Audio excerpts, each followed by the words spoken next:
Hello captains, सबसे पहले हम स्टेपल वीसा क्या है ये समझ लेते हैं। जब हम विदेशी यात्रा पर जाते हैं तब हमें संबंधित देश की परमिशन लगती है, उसे वीसा कहते हैं। इसे पासपोर्ट पर स्टैंप किया जाता है, लेकिन जब ये वीसा पासपोर्ट पर डायरेक्ट स्टैंप करने की जगह पासपोर्ट को पिन लगा के साइड में अटैच करते हैं तब इसे स्टेपल वीसा कहते हैं। और दोस्तों, इसका अंजाम क्या होता है कि जब आप की यात्रा से रिटर्न आते हैं तब ये पासपोर्ट पे डायरेक्टली स्टैम्प नहीं होता है, बाजू में मतलब उसका अटैचमेंट होता है, तो इसकी वजह से वो निकाल के फाड़ के फेंक सकते हैं। इसलिए वो जो यात्रा होती है उसका कोई जो डॉक्यूमेंट पे जो उसका रिकॉर्ड रहता है वो मिट जाता है। तो ये इसका स्टेपल वीसा के बारे में हुआ। आप देख सकते हैं कि चाइना ने ऐसा स्टेपल वीसा भारत के 3 प्लेयर को इशू किया है और वो तीनों प्लेयर अरुणाचल प्रदेश से। उनका नाम है, देखो प्लेयर के, नियमान वांगसू, ओनिलू तेगा, मेपुंग लागमू, ये 3 प्लेयर है। और ये क्यों जा रहे थे चाइना? तो ये उशू नाम का स्पोर्ट खेलने को जा रहे। तो आपके मन में सवाल होगा कि उशू कौन सा प्ले ये स्पोर्ट होता है, हमने तो पहली बार सुना है। तो दोस्तों, एक मार्शल आर्ट्स की प्रकार होता है, तो उसमें आता है, वही खेलने के लिए जा रहे थे। और दोस्तों, इसका अलग और एक भी नाम है, नाथी वीसा भी इसको कहते हैं। और इस ऐसी चाइना की हरकत की वजह से एक तो बात साफ है कि चीन और भारत के बीच में जो संबंध है पहले से ही बुरे हैं, और इस जैसे घटना की वजह से अब और एस्केलेट हो सकते हैं, इसका और ज्यादा गंभीर परिणाम उसमें हो सकते हैं। लेकिन चाइना ऐसा क्यों करता है दोस्तों?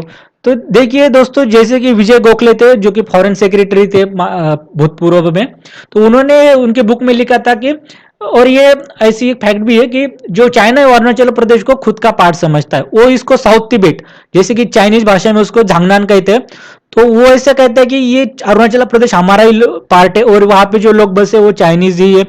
और अगर वो हमारे पार्ट है तो हमारे देश में आने के लिए उनको अलग से डॉक्यूमेंट की वीसा की क्या जरूरत है? वो तो हम आ सकते जा सकते, इसलिए वो ऐसी हरकतें करता है। लेकिन चीन को ये बात समझने आई कि इंडिया पहले जैसा देश नहीं रहा। अब इंडिया की इकोनॉमी भी बड़ी हो चुकी, 5वें नंबर की बड़ी, और जल्द ही 4-5 साल में ये तीसरी भी बन जाएगी। और ये दोस्तों, अगर चाइना ये कर रहा है, ये बात सही है कि साउथ चाइना सी में भी वो ऐसी हरकतें कर रहा है, लेकिन साउथ चाइना सी में जो कंट्रीज है वहां पे तो अलग है। फिलीपाइंस से हो गया, वहां पे मलेशिया, इंडोनेशिया, ऐसे देश आते हैं, वहां पे वियतनाम, लेकिन वो देश और भारत की कंपैरिजन अलग है।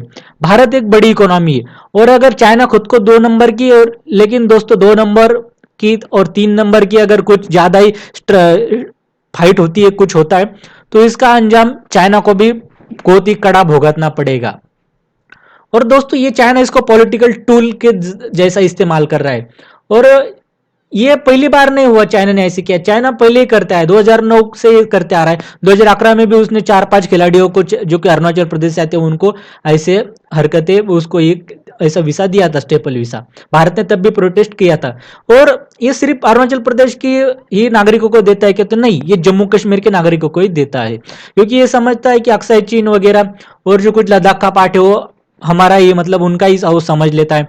और ये जो पैंगसोंग लेक में हम देख रहे हैं, गलवान में जो क्लैश हुए थे, तो ये उसी के नजर में, मतलब वो खुद को एक पार्ट, जिनकी 5 फिंगर पॉलिसी वो समझ लेता है। किसी और लेक्चर में उसको देखेंगे हम, लेकिन वो इसका पार्ट खुद का जो प्रदेश वो समझ लेता है, और इसलिए ये ऐसे कर देता है। तो देखिए दोस्तों, भारत ने इसमें क्या जवाब दिया। तो भारत के जो चीफ स्पोक्स पर्सन है मिनिस्टर ऑफ एक्सटर्नल अफेयर के, तो उन्होंने अपने स्टेटमेंट में किया कि ये हम इसको पूरा सा एक्सेप्ट नहीं करते, अनएक्सेप्टेबल है, और उन्होंने स्ट्रांग प्रोटेस्ट रजिस्टर कर दिया। और भारत ने कहा कि करारा जवाब मिलेगा, suitable response will be given, ऐसा भारत के जो मिनिस्ट्री ऑफ फॉरेन मिनिस्ट्री उन्होंने कहा है।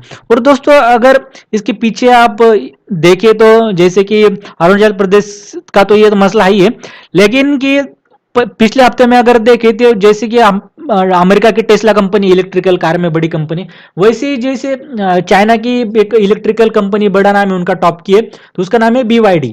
वो भारत में एक इलेक्ट्रिकल कार के सेगमेंट में एक इन्वेस्टमेंट प्रपोजल वो लेके आई थी, और उनको लगभग $1 बिलियन, मतलब 8,000 करोड़ इन्वेस्टमेंट करने थे भारत में। लेकिन गवर्नमेंट ऑफ इंडिया ने ये प्रपोजल ठुकरा दिया, और इसलिए भी चाइना का गुस्सा और बढ़ते गया, और अब ये ऐसे कुछ कुछ हरकतें वो कर रहा है, लेकिन ये नाकामयाब होगी, इसमें कुछ उसको सफलता नहीं मिलेगी। आपकी क्या राय इस टॉपिक के बारे में? चाइना जो कर रहा है और भारत ने क्या जवाब देना चाहिए? तो आप कमेंट सेक्शन में जरूर बताएगा। Thank you, take care.